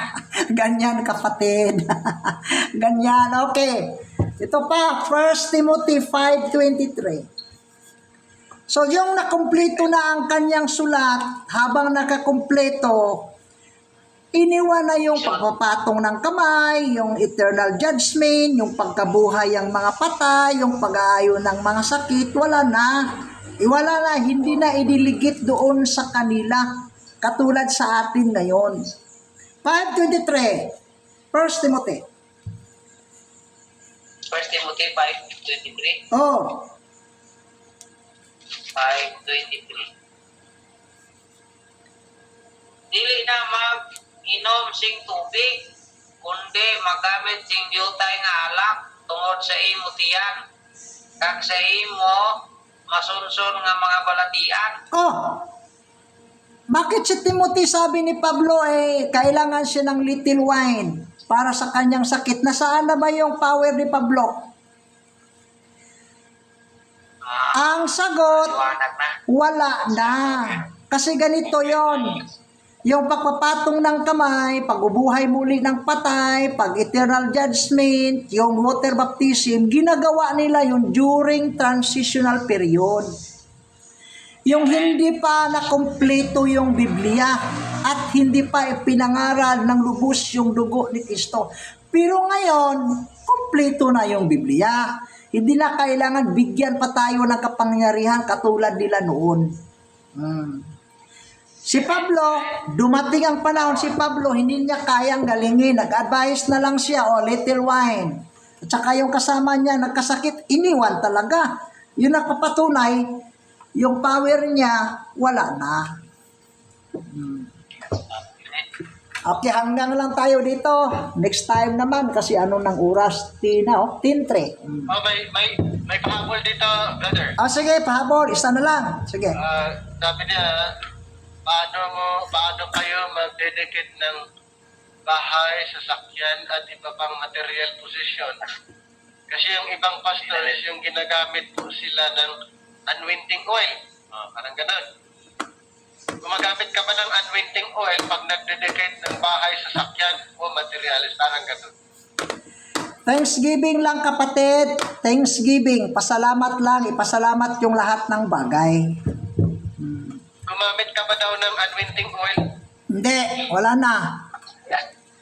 Hindi na ako gumamit. Kasi lahat ng bagay, pag may sasakyan kayo, gagawa kayo, Thanksgiving na lang. Lahat ng naangkin natin, pasalamat tayo sa Panginoon. 1 Thessalonians 5:18.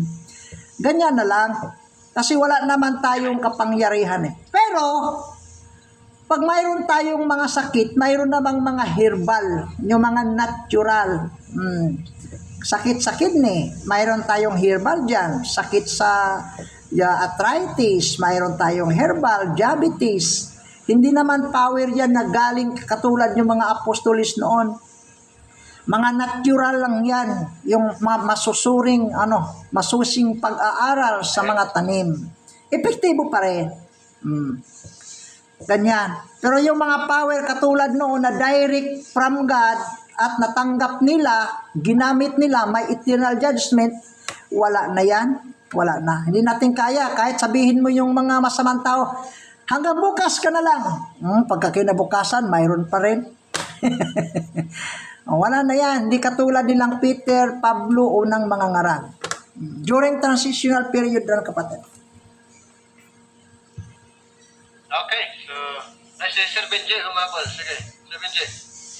Paano, Brad Rod, kung i-invite ka ng isang nagsusuri ng Biblia na ipa-dedicate yung sasakyan, yung building sa munisipyo, invite ka ng mayor, ano sasabihin mo sa mayor? Pwede naman punta ka doon, pero iba yung message mo. Message mo, Thanksgiving. Katulad sa akin, yung bahay dito ni Jojo. Ako ang speaker. Sabi na, ididikar. Ang ginawa ko, Thanksgiving. Salamat na nagkakaroon sila ng bahay. Kana lang, iba-ibahin mo yung message. Huwag kang magpalo doon sa ibang ginagawa, sa ibang manggagawa na para bang nagkukompromise. Katulad yung ginagawa, may holy water, bawat haligi, pundasyon, lagyan ng pira, may barya, ilagay doon, kabila namang wall, lagyan ng pira. Wala yan, wala naman sa Biblia yan. Sabi ni Pablo, lahat ng bagay, kailangan tayong magbigay ng Thanksgiving. Sino yung pasalamatan? ang Diyos. Lahat ng nasa sa atin. Ganyan lang. Kasi wala na tayong power ngayon. Wala na tayong power. Maliwanag. Okay. Nagtaas pa ng kamay, Sister Mercy. Sige. Sige po. Yes, hello po, Pastor. Tatanong ko lang po kung meron po bang kingdom gospel po sa bandang huli? Ito kapatid, ang kingdom talaga may tinatawag kingdom of God. Para hindi ka malito, no? Pag sinasabing kingdom of God, general 'yon. Pag Wala po, everlasting gospel po pala, sorry po. Okay. Tapos, pag sinasabi na heavenly kingdom, yun ang sa atin. 2 Timothy chapter 4 verse 18, heavenly kingdom. Pag sinasabi na the kingdom come on earth, may kingdom na i-establish dito sa lupa, yun ang pangako doon sa 12 tribes of Israel, particularly doon sa mga apostoles. Ngayon, doon tayo sa kingdom gospel. Yung ipinangako ng Diyos doon sa Daniel chapter 2 verse 44 na ang Diyos magtayo ng isang kaharian dito sa lupa at ibigay niya kang Kristo. Pagdating ni John the Baptist, ipinangaral nila yung gospel. Ang tawag doon, gospel of the kingdom. Gospel of the kingdom. Kingdom gospel. Maniniwala sila na si Kristo siya ang Misaya, ang anak ng Diyos, siya ang Lamb. Tanggapin nila na siya ang hari. Makapasok doon sa kaharian dito sa lupa. Ngayon, sa panahon sa grasya, mayroon tayong heavenly kingdom places. Doon tayo maninirahan. Pero ang gospel natin ngayon, tinatawag na grace gospel, Acts 20:24. Ibinigay kay Pablo. The gospel of the grace of God. Yun ang pinangaral natin doon sa 1 Corinthians chapter 15 verse 1 to 4, 1 Corinthians chapter 1 verse 18, Romans chapter 1 verse 16. Yun ang sa atin ngayon. Ngayon, pagkatapos na sa grace dispensation, ituloy yung 7 years nga naiwan doon sa Israel program. Yun ang tinatawag na 7 years. At ang iba naniniwala na ang Great Tribulation 3.5 years, pero ako naniniwala 7 years Great Tribulation. Yan. Anong ipangaral ng gospel doon? Yun ang sabi mo, everlasting gospel. Yan. Ano yung everlasting gospel? Mayroong judgment na ibaba ang Diyos doon sa mga tao, doon sa mga hindi nadala sa cut-up. Yan, pahihirapan sila. At sinabi ng Diyos, ang Diyos yung mayroong i-judge ang Diyos doon sa kanila. Tapos, sabay yung gospel of the kingdom, Matthew 24 verse 14, na katulad noon na ang Diyos mag-establish na ng kaharian dito sa lupa. Magkasabay. Ipangaral yon. Pero, yung everlasting gospel referring doon sa judgment of God. Mayroong everlasting gospel, kapatid. Everlasting gospel po yun. Okay, chapter 6 yun. Kung di ko nagkamali, tingnan ko verse 14. Ano po yun? Sa Israel lang po yun? Maipiktin pa rin ang buong bansa, kapatid. Kasi i-judge yun judgment yun Kasali ang ibang bansa. Para sa lahat na po yun? Kasali na ang mga ibang bansa na hindi na nila sa cut-up.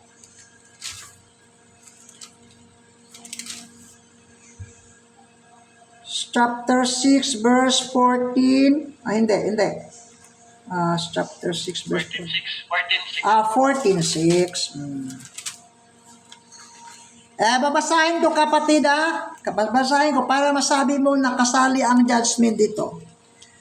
And I saw another angel fly in the midst of heaven, having an everlasting gospel to preach unto them, dwell on the earth, unto every nation. Kasali na ang nations, kapatid, ibang bansa. To every nation and kindred and tongues and people, saying with a loud voice, fear God, give glory to Him, for the honor and judgment. Referring sa judgment, kapatid, is come. Yan. Mayroong judgment ibaba ng Panginoon doon sa mga taong hindi dadala sa cut-up, at may judgment doon sa mga taong pahihirapan doon sa lake of fire. Verse 10, and same shall drink of the wine of wrath of God, which is poured out without mixture into the cup of his indignation, and he shall be tormented with fire and brimstone and the presence of the holy angels in the presence of the Lamb. And the smoke of the torment ascended up forever and ever. And they have no rest. Ito po, kapatid. Brother Rod, may Ma- natanong po ko, ayan po ba yung meron po silang pinakita 7 bowl of wrath? Ayan po ba yun? Ano po? Pakiulit daw. Ayun po yun, meron po silang pinapagta 7 bowl of wrath. Baka ito sa chapter 16. Basahin niyo po sa chapter 16, ha? Opo. Ito sa chapter 16, and I heard a great voice out of the temple saying of the 7 angels, and go your ways and poured out the vials of the wrath of God upon the earth. Ito po? Opo. Ayan po, hindi ko po masyadong maunawaan. Yung 7 bowl of wrath yan. Ito po ay mangyayari kasi ang second 3.5 years, ang first 3.5 years, ang mag-ministry dito sa lupa, kasi 7 yun after grace dispensation.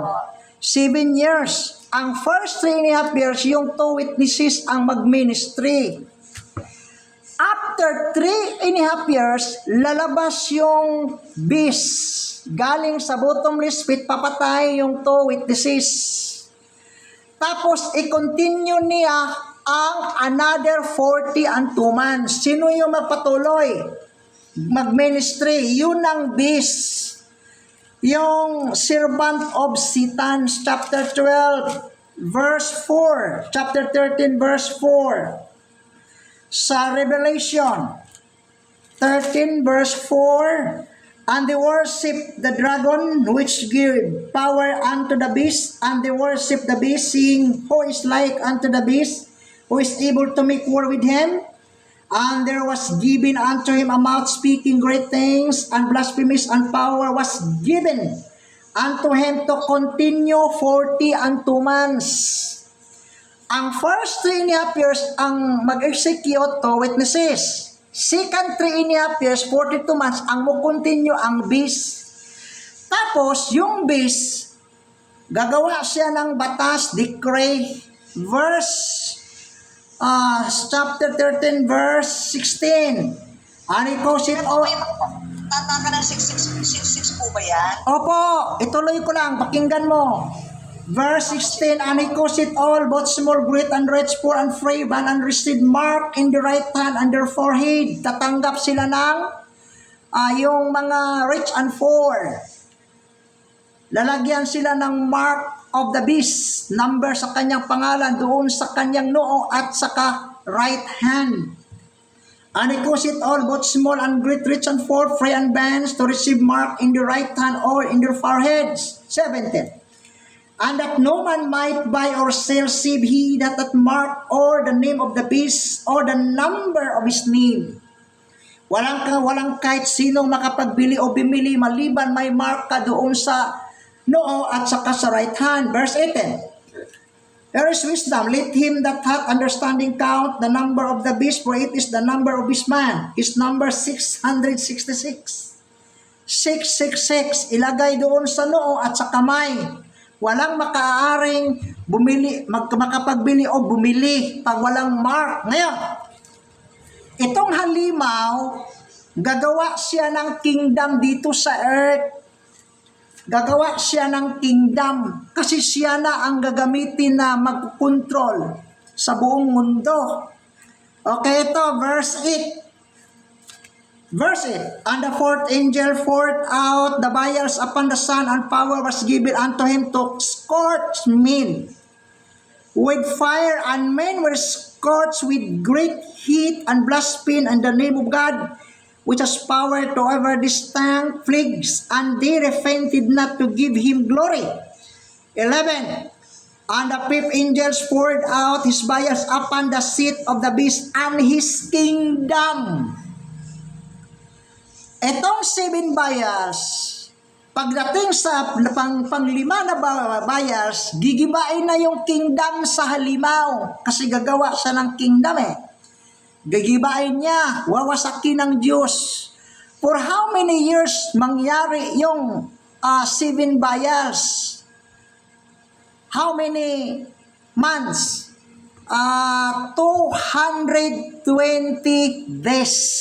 Meaning, ang 3 years, ang 42 months, bawasan mo ng 220 days. Kasi yung 220 days, yun ang pag isagawa yung 7 vials sa pamagitan ng 7 angels. Siguro magtanong ka, bakit 220 days? I-discuss ko noon, next yun, pag may magtanong. Ay, i-compute ko yung Daniel's chapter 8. Lilinisan yung... Ano po yan? Po? Brother, saan na po yan yung final judgment, yung pinaka yung lake of fire na po? After dissolve, ang final judgment during Great White Throne Judgment, after 1,000 years na paghahari ni Kristo dito sa lupa, si Kristo maghari dito sa lupa sa 1,000 taon, habang maghari siya, ang si Satanas ilalagay doon sa bottomless pit. Pagkatapos sa 1,000 taon, lalabas si Satanas doon sa bottomless pit, makipaglaban sa kaharian ni Kristo. Tapos paulanan sila ng apoy, diretso na, i-dissolve ang mundo. Tapos may last judgment, tinatawag Great White Throne Judgment. Yun ang final. Ayun na po. Tapos, ayun na po yung new heaven and new earth na po ba yun? Ayun na. Yun na ang new heaven and new earth. Lahat ng hindi nakasulat doon sa aklat ng buhay, itatapon doon sa apoy. Verse 14, chapter 20, and death and hell was cast into the lake of fire. This is the second death. And whosoever was not found written in the book of life was cast into the lake of fire. Tapos, yung mga ligtas na mga Israelita, doon na sila, maging bride na sila sa Lamb. Verse 9, chapter 21.